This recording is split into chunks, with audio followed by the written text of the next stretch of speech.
Hello everyone, welcome to UPSC with KT. आप सभी का स्वागत है आज के इस सेशन में। आज का हमारा टॉपिक है पोस्ट गुप्ता पीरियड। पिछले सेशन में हमने गुप्ता पीरियड को कवर किया था। आज हम देखेंगे पोस्ट गुप्ता पीरियड के बारे में। तो चलो शुरू करते हैं। पोस्ट गुप्ता पीरियड के इम्पोर्टेंट किंगडम में सबसे पहले हम देखेंगे हुनास के बारे में। हुनास जो थे वो 4 ग्रुप में डिवाइड थे, जिसमें जो नदन हुनास है वो ब्लैक हुनास के नाम से जाने जाते थे। तो नदन वो ब्लैक हुन्स थे। देन हमारे ईस्टर्न हुनास थे वो सेलेस्टियल हुनास के नाम से जाने जाते थे। तो ये सेलेस्टियल हुनास थे। देन सदर्न हुनास थे वो रेड हुनास के नाम से जाने जाते थे।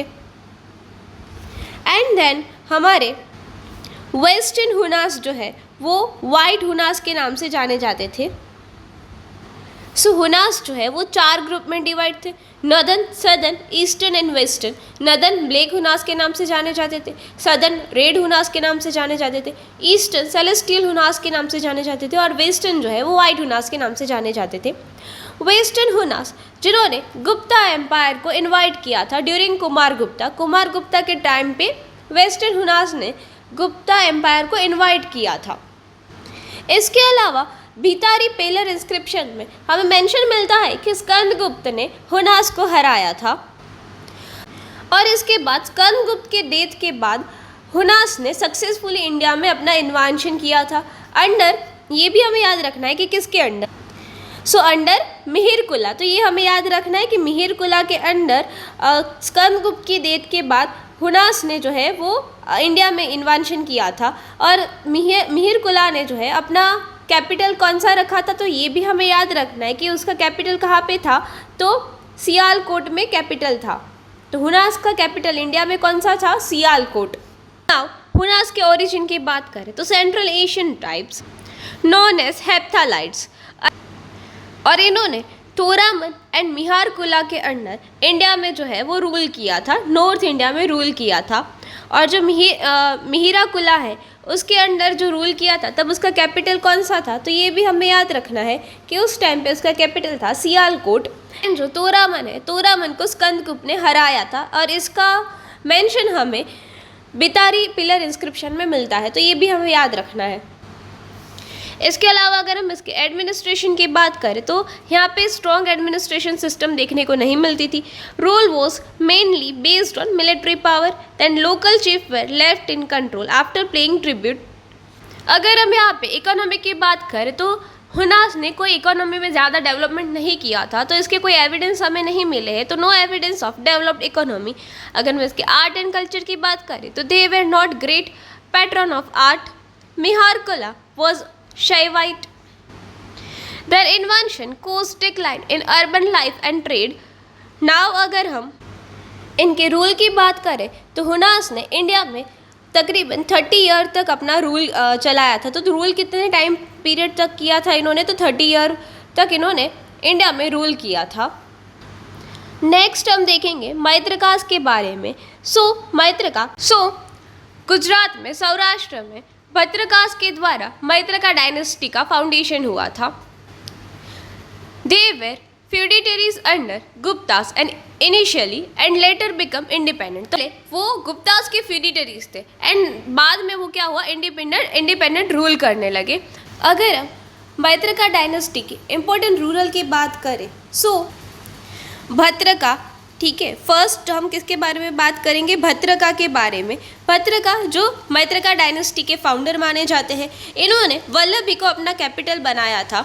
अगर हम इसके टाइटल की बात करें तो इन्होंने सेनापति टाइटल जो है वो रिटेन किया था। तो ये भी हमें याद रखना है कि इन्होंने कौन सा टाइटल रिटेन किया था, तो सेनापति टाइटल जो है वो रिटेन किया था। भद्रका जो फाउंडर माने जाते हैं मैत्रका डायनेस्टी के, इनका कैपिटल कौन सा था, वल्लभी, ये भी हमें याद रखना है। Next important rural Drona Simha जो है वो नेक्स्ट इंपॉर्टेंट रूरल है, जिन्होंने फर्स्ट टाइम जो है महाराजा टाइटल जो है वो रिटेन किया था। तो ये भी हमें याद रखना है कि मैत्रका डायनेस्टी के कौन से रूरल है जिन्होंने फर्स्ट टाइम महाराज टाइटल जो है वो रिटेन किया था, तो कौन आएगा, द्रोणा सिम्हा। नेक्स्ट हमारे इंपॉर्टेंट रूरल है ध्रुव सेन वन, अगर हम ध्रुव सेन वन की बात करें तो इनके अंडर जो है वल्लभी में जैन काउंसिल जो है वो कंडक्ट हुई थी। तो ये भी हमें याद रखना है कि वल्लभी में जैन काउंसिल जो है वो किसके अंडर हुई थी, तो ध्रुव सेन वन के अंडर हुई। ध्रुव सेन वन के टाइम पे ही श्वेतांबर टेक्स्ट से उसका रिटर्न वर्क जो है वो कंप्लीट हुआ था। तो ये भी हमें याद रखना है कि श्वेतांबर टेक्स्ट से उसका कंप्लीशन कौन से रूरल के टाइम पे हुआ था, तो ध्रुव सेन वन के टाइम। नेक्स्ट इंपॉर्टेंट रूरल है ध्रुव सेन दो, जिसे बलादित्य के नाम से भी जाना जाता है। ध्रुव सेन दो के बारे में हमें एक पॉइंट याद रखना है कि ये पुष्यभूति डायनेस्टी के हर्षवर्धन के कॉन्टेम्पररी थे। तो ये हमें याद रखना है कि पुष्यभूति डायनेस्टी के हर्षवर्धन रूरल है, उनके कॉन्टेम्पररी कौन थे, तो ध्रुव सेन टू, जो मैत्रका डायनेस्टी से बिलोंग करते थे। इसके अलावा ध्रुव सेन टू के टाइम पे ही चाइनीज मॉन्क ह्यून सांग ने जो है वो विजिट किया था। तो ये भी हमें याद रखना है, ह्यून सांग ने कौन से रूरल के टाइम पे विजिट किया था, तो ह्यून सांग ने ध्रुव सेन टू के टाइम पे मैत्रका डायनेस्टी को विजिट किया था। नेक्स्ट हमारे इंपॉर्टेंट रूरल है धारासेन। धारासेन के बारे में हमें याद रखना है कि इन्होंने मालवा को जो है वो मैत्रका डायनेस्टी में इंक्लूड किया था। इसके अलावा इन्होंने चक्रवर्ती जैसा टाइटल जो है वो रिटेन किया था। चक्रवर्ती टाइटल किसने रिटेन किया था, तो धारासेन ने। अगर हम इसके एडमिनिस्ट्रेशन की बात करें तो यहाँ पे मोनार्की सिस्टम देखने को मिलती थी। Divide the kingdom into provinces, vaishyas and district officers like Mahadandanayaka and Vishapati were appointed. तो ये पॉइंट हमें याद रखना है। इकोनॉमी की बात करें तो एग्रीकल्चर जो है उनका मेन ऑक्यूपेशन था। ट्रेड एंड कॉमर्स को प्रमोट किया था और कॉपर एंड सिल्वर कॉइन्स को भी इन लोगों ने इशू किया था। अगर हम आर्ट एंड कल्चर की बात करें तो बुद्धिज़्म एंड हिंदुइज्म के पैटर्न थे। इसके अलावा rock cut caves at Junagadh इन्होंने बनवाया था, कौन से, तो ऊपरकोट केव्स। ये भी हमें याद रखना है कि ऊपरकोट केव्स जो है वो किसने बिल्ड करवाई थी, तो ये हमारे मैत्रका डायनेस्टी के टाइम की है। Construction of Sudarshan lake. Next हमारे इंपॉर्टेंट रूरल है Vardhanas, powerful dynasty that rule in north India founded by Prabhakara Vardhana. तो ये भी हमें याद रखना है, किसने फाउंड किया था, तो प्रभाकरा वर्धना ने फाउंड किया था। इसे हम पुष्यभूति डायनेस्टी के नाम से भी जानते हैं। और Pushyabhuti were the feudatories of Guptas. तो ये भी हमें याद रखना है। अगर हम इसके इम्पोर्टेंट रूरल की बात करें तो हमें हर्षवर्धन के बारे में याद रखना है। मोस्ट फेमस रूरल कौन है, हर्षवर्धन। अगर हम हर्षवर्धन की बात करें तो हर्षवर्धन के बारे में डिटेल इन्फॉर्मेशन हमें हर्षचरिता में देखने को मिलती है। हर्षचरिता जिनको बाण भट्ट ने लिखा है। हर्षवर्धन के बारे में ज़्यादातर इन्फॉर्मेशन किन में से देखने को मिलती है, तो हर्षचरिता में देखने को मिलती है। और हर्षचरिता जो है वो बाण भट्ट ने लिखा है। ये बाण भट्ट कौन थे, तो बाण भट्ट हर्षवर्धन के दरबार के पोएट थे। हर्षवर्धन ने अपना कैपिटल जो है वो थानेश्वर टू कन्नौज शिफ्ट किया था। तो ये भी हमें याद रखना है कि हर्षवर्धन ने अपना कैपिटल जो है वो थानेश्वर टू कहाँ पे शिफ्ट किया था, तो कन्नौज को अपना कैपिटल बनाया था। इसके अलावा हर्षवर्धन ने उत्तर पथपति टाइटल जो है वो गेन किया था। तो ये भी हमें याद रखना है, कौन सा टाइटल, उत्तर पथपति, जिसका मतलब होता है लॉर्ड ऑफ नॉर्थ। तो ये उत्तर पथपति का मतलब होता है। इसके अलावा बैटल ऑफ नर्मदा में हर्षवर्धन को पुलकेशिन टू ने हराया था। तो ये पॉइंट भी हमें याद रखना है।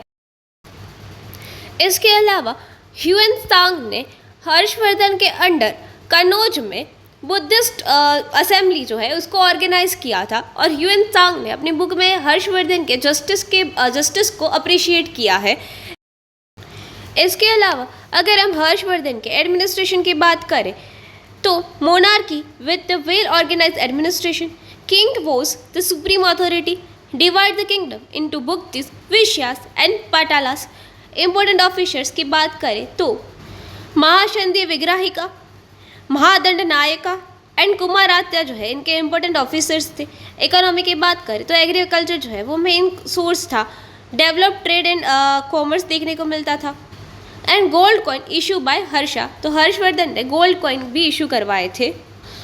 सो अगर हम आर्ट एंड कल्चर की बात करें तो हर्षवर्धन के टाइम पे वर्धना डायनेस्टी में ब्रिक टेम्पल ऑफ लक्ष्मणा जो है वो बिल्ट हुआ था। तो ब्रिक टेम्पल ऑफ लक्ष्मणा कहाँ पे? सिरपुर में। कौन से डायनेस्टी के टाइम पे बिल्ट हुआ था? तो वर्धन डायनेस्टी के टाइम पे। इसके अलावा हर्षवर्धन के टाइम पे बाणभट्ट ने हर्षचरिता, कादम्बरी एंड पार्वती परिणय जैसे वर्क जो है वो कंप्लीट किए थे। हर्ष जो है वो खुद एक पोएट था और इन्होंने 3 संस्कृत जो नाटक है वो लिखे हैं। तो कौन कौन से? तो ये भी हमें याद रखना है। नागानंदा, रत्नावली एंड प्रियादर्शिका किसने लिखे हैं? तो हर्षवर्धन खुद ने लिखे हैं। इसके अलावा Harsha was a great patron of literature, art, Buddhism and education. Next हम देखेंगे इक्ष्वाकु डायनेस्टी के बारे में। A dynasty that ruled in lower Krishna valley region, Andhra Pradesh. They were contemporary of early Satavahanas. तो ये भी हमें याद रखना है। अर्ली सातवाहना के कंटेम्प्टरी कौन थे? तो इक्ष्वाकु। अगर हम इसके इम्पोर्टेंट रूरल की बात करें तो वीरापुरी शाह तथा इसके इम्पोर्टेंट रूरल एडमिनिस्ट्रेशन की बात करें तो मोनार्की एडमिनिस्ट्रेशन देखने को मिलती थी। Divide the kingdom into provinces. Officers were appointed to collect revenue and maintain law and order. अगर हम इसके इकोनॉमी की बात करें तो एग्रीकल्चर जो है वो इन लोगों का मेन ऑक्यूपेशन था। इरिगेशन एंड ट्रेड सिस्टम को इन लोगों ने डेवलप किया था एंड ये लोग लेड एंड कॉपर के कॉइन्स का यूज़ करते थे। तो ये पॉइंट भी हमें याद रखना है। आर्ट एंड कल्चर की बात करें तो ये लोग बुद्धिज़्म को फॉलो करते थे। Great patron of Buddhism. Construction of Nagarjunakonda, ये भी हमें याद रखना है। And beautiful sculpture and stupas. So आज हमने पोस्ट गुप्ता पीरियड के बाद जो इम्पोर्टेंट किंगडम थे उनके बारे में देखा, जिनमें हुनास, मैत्रिका, वर्धना एंड इक्ष्वाकु के बारे में देखा। नाउ नेक्स्ट सेशन में हम सदर्न इंडियन किंगडम के बारे में देखेंगे, जिसमें हम वाकाटका एम्पायर, चालुक्य एंड पल्लवास के बारे में देखेंगे। सो आज के लिए इतना ही। मिलते हैं नेक्स्ट सेशन में। तब तक के लिए please to like, share and subscribe UPSC with KT।